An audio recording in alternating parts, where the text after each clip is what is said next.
رسول اللہ صلی اللہ علیہ وسلم سب لوگوں سے زیادہ جواد، سخی تھے، اور رمضان میں دوسرے اوقات کے مقابلہ میں جب جبرائیل علیہ السلام آپ صلی اللہ علیہ وسلم سے ملتے بہت ہی زیادہ جود و کرم فرماتے۔ جبرائیل علیہ السلام رمضان کی ہر رات میں آپ صلی اللہ علیہ وسلم سے ملاقات کرتے اور آپ صلی اللہ علیہ وسلم کے ساتھ قرآن کا دورہ کرتے۔ غز نبی کریم صلی اللہ علیہ وسلم لوگوں کو بھلائی پہنچانے میں بارش لانے والی ہوا سے بھی زیادہ جود و کرم فرمایا کرتے تھے۔ ہرقل شاہ روم نے ان کے پاس قریش کے قافلے میں ایک آدمی بلانے کو بھیجا، اور اس وقت یہ لوگ تجارت کے لیے ملک شام گئے ہوئے تھے، اور یہ وہ زمانہ تھا جب رسول اللہ صلی اللہ علیہ وسلم نے قریش اور ابو سفیان سے ایک وقتی عہد کیا ہوا تھا۔ جب ابو سفیان اور دوسرے لوگ ہرقل کے پاس ایلیا پہنچے جہاں ہرقل نے دربار طلب کیا تھا، اس کے گرد روم کے بڑے بڑے لوگ علما وزراء امرا بیٹھے ہوئے تھے۔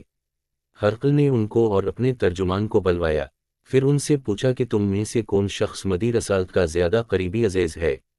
ابو سفیان کہتے ہیں کہ میں بول اٹھا کہ میں اس کا سب سے زیادہ قریبی رشتہ دار ہوں۔ یہ سن کر ہرقل نے حکم دیا کہ اس کو، ابو سفیان کو، میرے قریب لا کر بٹھاؤ اور اس کے ساتھیوں کو اس کی پیٹھ کے پیچھے بٹھا دو۔ پھر اپنے ترجمان سے کہا کہ ان لوگوں سے کہہ دو کہ میں ابو سفیان سے اس شخص کے، یعنی محمد صلی اللہ علیہ وسلم کے حالات پوچھتا ہوں۔ اگر یہ مجھ سے کسی بات میں جھوٹ بول دے تو تم اس کا جھوٹ ظاہر کر دینا۔ ابو سفیان کا قول ہے کہ اللہ کی قسم، اگر مجھے یہ غیرت نہ آتی کہ یہ لوگ مجھ کو جھٹلائیں گے تو میں آپ صلی اللہ علیہ وسلم کی نسبت ضرور غلط گوئی سے کام لیتا۔ خیر، پہلی بات جو ہرقل نے مجھ سے پوچھی وہ یہ کہ اس شخص کا خاندان تم لوگوں میں کیسا ہے؟ میں نے کہا وہ تو بڑے اونچے عالی نسب والے ہیں۔ کہنے لگا اس سے پہلے بھی کسی نے تم لوگوں میں ایسی بات کہی تھی؟ میں نے کہا نہیں۔ کہنے لگا اچھا اس کے بڑوں میں کوئی بادشاہ ہوا ہے؟ میں نے کہا نہیں۔ پھر اس نے کہا بڑے لوگوں نے اس کی پیروی اختیار کی ہے یا کمزوروں نے؟ میں نے کہا نہیں، کمزوروں نے۔ پھر کہنے لگا اس کے تابعدار روز بڑھتے جاتے ہیں یا کوئی ساتھی پھر بھی جاتا ہے؟ میں نے کہا نہیں۔ کہنے لگا کہ کیا آپ نے اس دعوی نبوت سے پہلے کبھی کسی بھی موقع پر اس نے جھوٹ بولا ہے؟ میں نے کہا نہیں، اور اب ہماری اس سے صلح کی ایک مقررہ مدت ٹھہری ہوئی ہے، معلوم نہیں وہ اس میں کیا کرنے والا ہے۔ ابو سفیان کہتے ہیں میں اس بات کے سوا اور کوئی جھوٹ اس گفتگو میں شامل نہ کر سکا۔ ہرقل نے کہا کیا تمہاری اس سے کبھی لڑائی بھی ہوتی ہے؟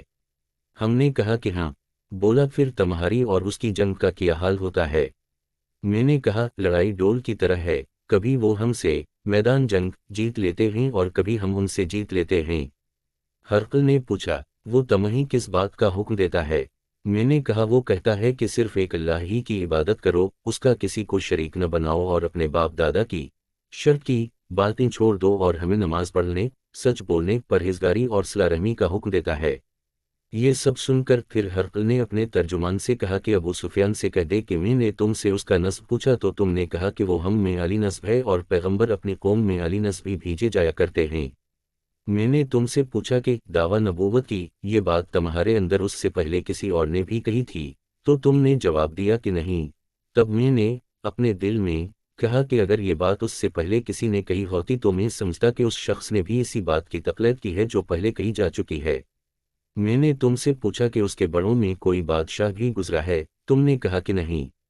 تو میں نے دل میں کہا کہ ان کے بزرگوں میں سے کوئی بادشاہ ہوا ہوگا تو کہہ دوں گا کہ وہ شخص اس بہانہ اپنے آبا و اجداد کی بادشاہت اور ان کا ملک دوبارہ حاصل کرنا چاہتا ہے۔ اور میں نے تم سے پوچھا کہ اس بات کے کہنے یعنی پیغمبری کا دعویٰ کرنے سے پہلے تم نے کبھی اس کو دروغگوئی کا الزام لگایا ہے؟ تم نے کہا کہ نہیں۔ تو میں نے سمجھ لیا کہ جو شخص آدمیوں کے ساتھ دروغگوئی سے بچے وہ اللہ کے بارے میں کیسے جھوٹی بات کر سکتا ہے۔ اور میں نے تم سے پوچھا کہ بڑے لوگ اس کے پیرو ہوتے ہیں یا کمزور آدمی؟ تم نے کہا کمزوروں نے اس کی اتباع کی ہے، تو دراصل یہی لوگ پیغمبروں کے متبعین ہوتے ہیں۔ اور میں نے تم سے پوچھا کہ اس کے ساتھی بڑھ رہے ہیں یا کم ہو رہے ہیں؟ تم نے کہا کہ وہ بڑھ رہے ہیں، اور ایمان کی کیفیت یہی ہوتی ہے حتیٰ کہ وہ کامل ہو جاتا ہے۔ اور میں نے تم سے پوچھا کہ آیا کوئی شخص اس کے دین سے ناخوش ہو کر مرتد بھی ہو جاتا ہے؟ تم نے کہا نہیں۔ تو ایمان کی خاصیت بھی یہی ہے جن کے دلوں میں اس کی مسرت رچ بس جائے وہ اس سے لوٹا نہیں کرتے۔ اور میں نے تم سے پوچھا کہ آیا وہ کبھی عہد شکنی کرتے ہیں؟ تم نے کہا نہیں، پیغمبروں کا یہی حال ہوتا ہے، وہ عہد کی خلاف ورزی نہیں کرتے۔ اور میں نے تم سے کہا کہ وہ تم سے کس چیز کے لیے کہتے ہیں؟ تم نے کہا کہ وہ ہمیں حکم دیتے ہیں کہ اللہ کی عبادت کرو، اس کے ساتھ کسی کو شریک نہ ٹھہراؤ، اور تمہیں بتوں کی پرستش سے روکتے ہیں، سچ بولنے اور پرہیزگاری کا حکم دیتے ہیں۔ لہذا اگر یہ باتیں جو تم کہہ رہے ہو سچ ہیں تو انقریب وہ اس جگہ کا مالک ہو جائے گا کہ جہاں میرے یہ دونوں پاؤں ہیں۔ مجھے معلوم تھا کہ وہ پیغمبر آنے والا ہے، مگر مجھے یہ معلوم نہیں تھا کہ وہ تمہارے اندر ہوگا۔ اگر میں جانتا کہ اس تک پہنچ سکوں گا تو اس سے ملنے کے لیے ہر تکلیف گوارا کرتا، اگر میں اس کے پاس ہوتا تو اس کے پاؤں دھوتا۔ ہرقل نے رسول اللہ صلی اللہ علیہ وسلم وہ خط منگایا جو آپ نے دہیہ کلبی رضی اللہ عنہ کے ذریعہ حاکم بصرہ کے پاس بھیجا تھا، اور اس نے وہ ہرقل کے پاس بھیج دیا تھا۔ پھر اس کو پڑھا تو اس میں لکھا تھا، اللہ کے نام کے ساتھ جو نہایت مہربان اور رحم والا ہے۔ اللہ کے بندے اور اس کے پیغمبر محمد صلی اللہ علیہ وسلم کی طرف سے یہ خط ہے شاہ روم کے لیے۔ اس شخص پر سلام ہو جو ہدایت کی پیروی کرے، اس کے بعد میں آپ کے سامنے دعوت اسلام پیش کرتا ہوں۔ اگر آپ اسلام لے آئیں گے تو دین و دنیا میں سلامتی نصیب ہوگی، اللہ آپ کو دوہرا ثواب دے گا، اور اگر آپ میری دعوت سے روگردانی کریں گے تو آپ کی رایا کا گنا بھی آپ ہی پر ہوگا۔ اور اے اہل کتاب، ایک ایسی بات پر آ جاؤ جو ہمارے اور تمہارے درمیان یکساں ہے، وہ یہ کہ ہم اللہ کے سوا کسی کی عبادت نہ کریں اور کسی کو اس کا شریک نہ ٹھہرائیں، اور نہ ہم میں سے کوئی کسی کو اللہ کے سوا اپنا رب بنائے۔ پھر اگر وہ اہل کتاب اس بات سے منہ پھیر لیں تو مسلمانوں، تم ان سے کہہ دو کہ تم مانو یا نہ مانو، ہم تو ایک اللہ کے اطاعت گزار ہیں۔ ابو سفیان کہتے ہیں، جب ہرقل نے جو کچھ کہنا تھا کہہ دیا اور خط پڑھ کر فارغ ہوا تو اس کے ارد گرد بہت شور و غوغا ہوا، بہت سی آوازیں اٹھیں اور ہمیں باہر نکال دیا گیا۔ تب میں نے اپنے ساتھیوں سے کہا کہ ابو بکشا کے بیٹے نبی کریم صلی اللہ علیہ وسلم کا معاملہ تو بہت بڑھ گیا، دیکھو تو اس سے بنی سفر روم کا بادشاہ بھی ڈرتا ہے۔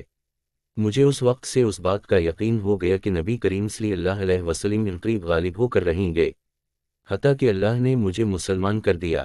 راوی کا بیان ہے کہ ابن نات اور ایلیا کا حاکم ہرقل کا مصاحب اور شام کے نصارہ کا لاٹ پادری بیان کرتا تھا کہ ہرقل جب ایلیا آیا ایک دن صبح کو پریشان تھا تو اس کے درباریوں نے دریافت کیا کہ آج ہم آپ کی حالت بدلی ہوئی پاتے ہیں، کیا وجہ ہے؟ ابن ناتور کا بیان ہے کہ ہرقل نجومی تھا، علم نجوم میں وہ پوری مہارت رکھتا تھا۔ اس نے اپنے ہم نشینوں کو بتایا کہ میں نے آج رات ستاروں پر نظر ڈالی تو دیکھا کہ ختنہ کرنے والوں کا بادشاہ ہمارے ملک پر غالب آ گیا ہے۔ بھلا اس زمانے میں کون لوگ ختنہ کرتے ہیں؟ انہوں نے کہا کہ یہود کے سوا کوئی ختنہ نہیں کرتا، سو ان کی وجہ سے پریشان نہ ہوں۔ سلطنت کے تمام شہروں میں یہ حکم لکھ بھیجیے کہ وہاں جتنے یہودی ہوں سب قتل کر دیے جائیں۔ وہ لوگ انہی باتوں میں مشغول تھے کہ ہرقل کے پاس ایک آدمی لایا گیا جسے شاہ غسان نے بھیجا تھا۔ اس نے رسول اللہ صلی اللہ علیہ وسلم کے حالات بیان کیے۔ جب ہرقل نے سارے حالات سن لیے تو کہا کہ جا کر دیکھو وہ ختنہ کیے ہوئے ہے یا نہیں۔ انہوں نے اسے دیکھا تو بتلایا کہ وہ ختنہ کیا ہوا ہے۔ ہرقل نے جب اس شخص سے عرب کے بارے میں پوچھا تو اس نے بتلایا کہ وہ ختنہ کرتے ہیں۔ تب ہرقل نے کہا کہ یہی محمد صلی اللہ علیہ وسلم اس امت کے بادشاہ ہیں جو پیدا ہو چکے ہیں۔ پھر اس نے اپنے ایک دوست کو رومیہ خط لکھا اور وہ بھی علم نجوم میں ہرقل کی طرح ماہر تھا۔ پھر وہاں سے ہرقل حمص چلا گیا، ابھی حمص سے نکلا نہیں تھا کہ اس کے دوست کا خط اس کے جواب میں آ گیا۔ اس کی رائے بھی نبی کریم صلی اللہ علیہ وسلم کے ظہور کے بارے میں ہرقل کے موافق تھی کہ محمد صلی اللہ علیہ وسلم واقعی پیغمبر ہیں۔ اس کے بعد ہرقل نے روم کے بڑے آدمیوں کو اپنے حمص کے محل میں طلب کیا اور اس کے حکم سے محل کے دروازے بند کر لیے گئے۔ پھر وہ اپنے خاص محل سے باہر آیا اور کہا، اے روم والو، کیا ہدایت اور کامیابی میں کچھ حصہ تمہارے لیے بھی ہے؟ اگر تم اپنی سلطنت کی بقا چاہتے ہو تو پھر اس نبی کی بیعت کر لو اور مسلمان ہو جاؤ۔ یہ سننا تھا کہ پھر وہ لوگ وحشی گدھوں کی طرح دروازوں کی طرف دوڑے مگر انہیں بند پایا۔ آخر جب ہرقل نے اس بات سے ان کی یہ نفرت دیکھی اور ان کے ایمان لانے سے مایوس ہو گیا تو کہنے لگا کہ ان لوگوں کو میرے پاس لاؤ۔ جب وہ دوبارہ آئے تو اس نے کہا، میں نے جو بات کہی تھی اس سے تمہاری دینی پختگی کی آزمائش مقصود تھی سو وہ میں نے دیکھ لی۔ تب یہ بات سن کر وہ سب کے سب اس کے سامنے سجدے میں گر پڑے اور اس سے خوش ہو گئے۔ بالاخر ہرقل کی آخری حالت یہی رہی۔ ابو عبداللہ کہتے ہیں کہ اس حدیث کو صالح بن کیسان، یونس اور معمر نے بھی زہری سے روایت کیا ہے۔